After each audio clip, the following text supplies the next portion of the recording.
you're right. Yes, information is like globalization. It's a structural element of globalization, of course, of course, and it's super determined by an idea of information. Yes, ideology of that. But I'm not sure that yes, it is a croyance. But it is less and less credibility of information. It is together and superstition, ideological superstition of information, communication, and so on. And we are all in this way, of course. But it's a, I don't know exactly, but I mean, it's a secret and growing disinformation.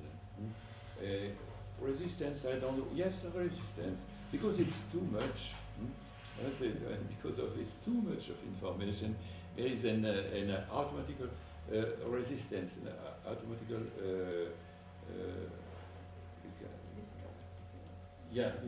distrust. Yeah, maybe we, at the same time, we trust in the information. We go in this way, and we secretly distrust that.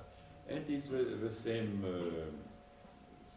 component as with globalizing.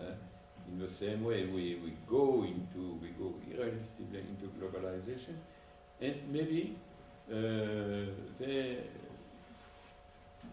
it grows another force, and another force of dissemination, disjunction, fractalization, and so on.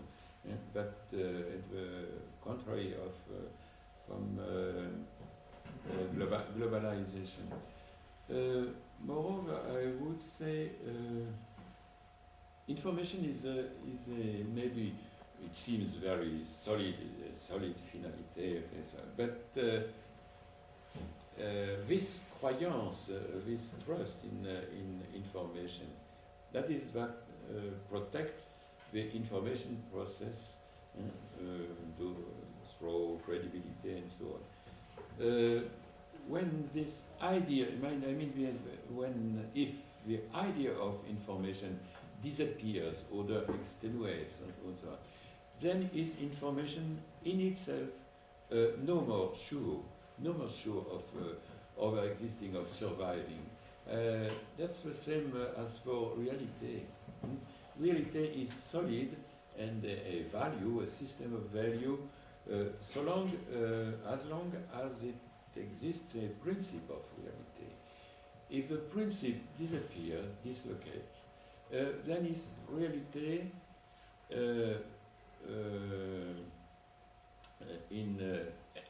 either it disappears with this principle, or it proliferates as pure reality without principle.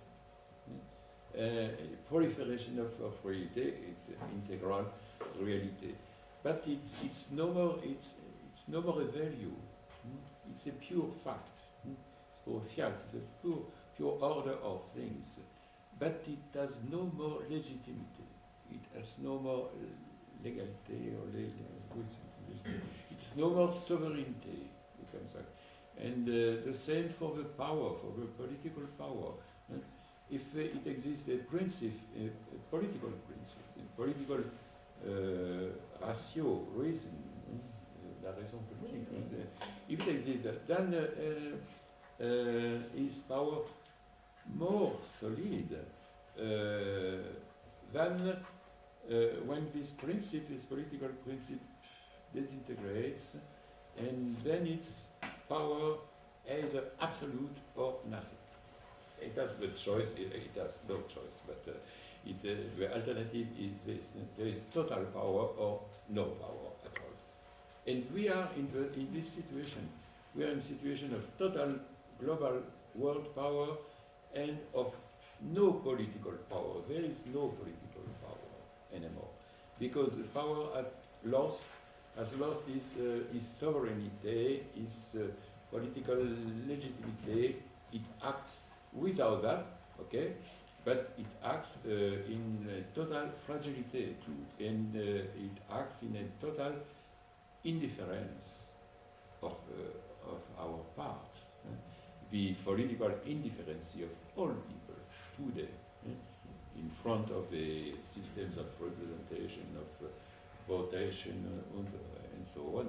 It's a where you have to absolute power on one side and no credible power on the other side. As it's a distortion, a disjunction, very dramatical and so on, tragic maybe, or banal, maybe auch. We are in that's an expression of a total banality of this.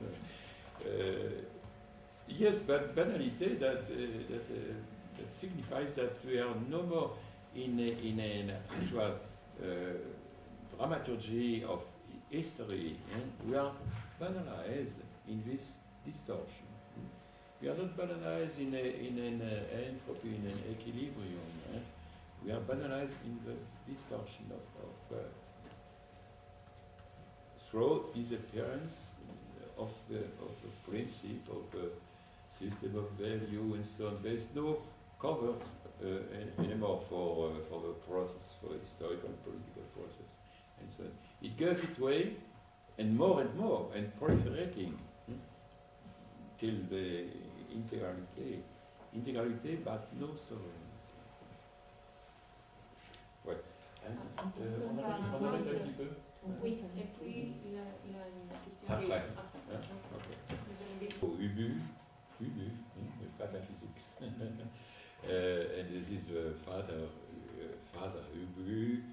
That's the extreme parody of an integral reality, integral power. Ubu is powerful.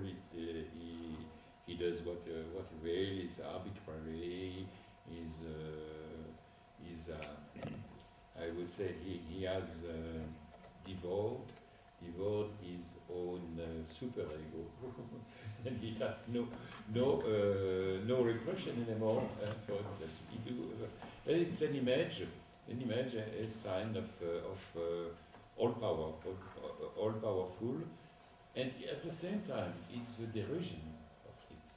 It's the total derision of it. In this flatulence, in this superfetation of the personage, it's a very powerful parody of it, and no political, but beyond that, and we can say that maybe of any parody, but it's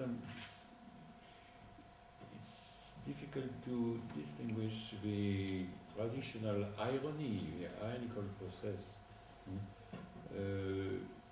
That I would say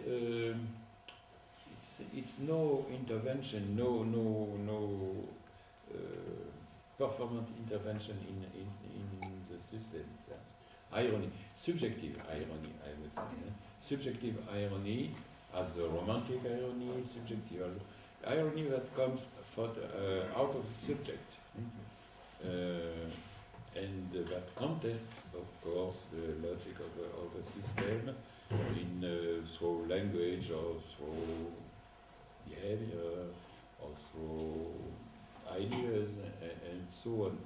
But it is subjective irony, and once more, I would say that this sort of irony is today obsolete. There is no place for this irony in full sense of the word. But at the place, instead of it, maybe we have to do with an objective irony. And the objective irony would be this process of reversal of the system through itself. For the system itself reverses its own logic. That's ironic. It's ironic, but it's no subjective irony.